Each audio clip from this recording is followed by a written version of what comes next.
ഞാൻ പറയുന്നത് ഏറ്റവും കൂടുതൽ എണ്ണം ക്രൈസ്തവരുള്ള സംസ്ഥാനം കേരളമാണ്. ഇനി അതിൽ നിന്ന് മാറ്റമില്ലല്ലോ. ഇനി പറയൂ, എന്തിനാണ് അങ്ങനെ അസ്വസ്ഥപ്പെടുന്നത് ചർച്ചയാവുമ്പോൾ?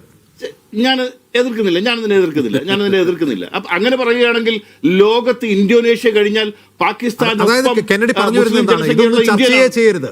ഇന്ത്യയിലെ ക്രൈസ്തവർ ആക്രമിക്കപ്പെടുന്ന വാർത്തയൊന്നും മാധ്യമങ്ങൾ കൊടുക്കരുത്. അതേക്കുറിച്ച് ചോദ്യം ഉന്നയിക്കരുത്. ബിജെപിയെ ചോദ്യം ചെയ്യരുത്. കേന്ദ്ര സർക്കാരിനോട് ചോദ്യം ഉന്നയിക്കരുത് എന്നാണോ കെന്നഡി കരിമികാല പറയുന്നത്? കെന്നഡിയുടെ പ്രശ്നം എന്താണ്? അല്ല, ഞാൻ ചോദിക്കട്ടെ ജിംസേ, നിങ്ങളിപ്പോ ഈ ക്രിസ്ത്യാനികളുടെ എണ്ണവും ഒക്കെ പറയുന്നപ്പോൾ ഞാൻ പച്ചയ്ക്ക് അങ്ങോട്ട് ചോദിക്കുകയാണ്.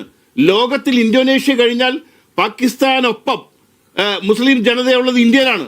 അവരെ പോലെ സംരക്ഷിതരായ, അവരെ പോലെ സുരക്ഷിതരായ, അവരെ പോലെ സന്തോഷമായ ജീവിതം നയിക്കുന്ന മുസ്ലിംസ് പാകിസ്ഥാനിലുണ്ടെന്ന് അജിംസിന് നെഞ്ചിത്തൊട്ട് പറയാൻ കഴിയുമോ? ഇന്ത്യൻ മുസ്ലിങ്ങളൊക്കെ ഈ ഭരണകൂടത്തിന് കീഴിൽ സംതൃപ്തരും സുരക്ഷിതരുമാണെന്ന് കെന്നഡി തീരുമാനിച്ചാൽ മതിയോ? സത്യം പറയൂ, അല്ലല്ല, കെന്നഡി തീരുമാനിച്ചാൽ മതിയോ ഇന്ത്യയിലെ ന്യൂനപക്ഷങ്ങളൊക്കെ സുരക്ഷിതരും സന്തുഷ്ടരും സംതൃപ്തരുമാണെന്ന്? ഇല്ല. മാധ്യമങ്ങളുള്ളത് ഞാൻ ചോദിക്കുകയാണ്, ഇവിടെയുള്ള ന്യൂനപക്ഷങ്ങളൊക്കെ സുരക്ഷിതരും സന്തുഷ്ടരും സന്തുഷ്ടമാരുമാണെന്ന് കെന്നഡി ഏത് ആധികാരിക രേഖയുടെ അടിസ്ഥാനത്തിലാണ് മുഴുവൻ? അല്ല, ഇന്തോനേഷ്യയിലെയും പാകിസ്ഥാനിലെയും ബംഗ്ലാദേശിലെ കാര്യം പിന്നെ നോക്കാം. ഇന്ത്യയിലെ കാര്യം ഇന്ത്യയിലെ ന്യൂനപക്ഷം സുരക്ഷിതരും സന്തുഷ്ടരും സംതൃപ്തരുമാണെന്ന് ഏത് രേഖയുടെ, ഏത് കണക്കിന്റെ, ഏത് ഡാറ്റയുടെ അടിസ്ഥാനത്തിലാണ്?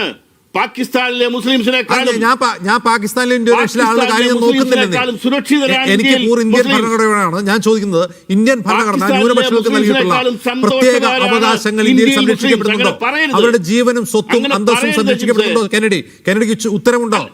വെറുതെ പറഞ്ഞുകൊണ്ടിരുന്നിട്ട് കാര്യമില്ല. ഞാൻ പറഞ്ഞത് പാകിസ്ഥാനേക്കാളും ഞാൻ പാകിസ്ഥാൻകാരനല്ല, ഞാൻ ബംഗ്ലാദേശുകാരനോ ഇന്തോനേഷ്യക്കാരനോ അമേരിക്കക്കാരനോ അല്ല. എന്റെ ചോദ്യം ഇന്ത്യയിലെ ന്യൂനപക്ഷങ്ങളോടാണ്.